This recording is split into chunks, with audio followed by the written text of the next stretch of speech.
Hey, popping in real quick to talk a little bit more about metabolic health. So, most people think of their health in terms of how they look or feel on a given day. And that's important, but there's something deeper going on beneath the surface that determines our energy, our mood, our weight, and even how long we live. It's called our metabolic health, and the truth is, the vast majority of people, even those who look perfectly healthy on the outside, are struggling with it. So studies suggest that fewer than 1 in 8 Americans are considered metabolically healthy. Poor metabolic health touches every zip code and every background. And we're less resilient as a whole when we're not creating opportunities to learn and talk about metabolic health.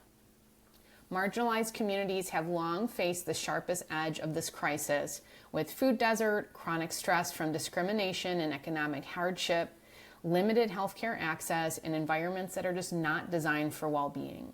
These are real structural barriers that must be named and dismantled.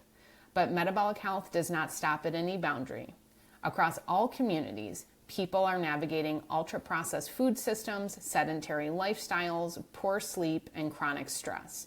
And it's quietly eroding our resilience. When blood sugar is unstable, inflammation is high, and energy is depleted, it doesn't just affect our bodies. It affects our ability to think, to connect, to resist, and to show up. A population that is metabolically unwell is a population that is easier to exhaust, distract, and control.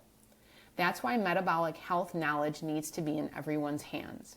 Understanding how food, sleep, movement, and stress affects our bodies is a form of literacy. And access to that literacy in itself is an act of equity. When we share this knowledge across our communities, we build collective resilience. We become harder to break down, more capable of sustaining, and more present for the people we love. Consistent over perfect habits, like eating more whole foods, aiming to move our bodies daily, working to protect our sleep, and trying out and using different stress management techniques creates an environment for our metabolic health to improve. Our metabolic health is one of the most powerful levers we have. Stay tuned for more info.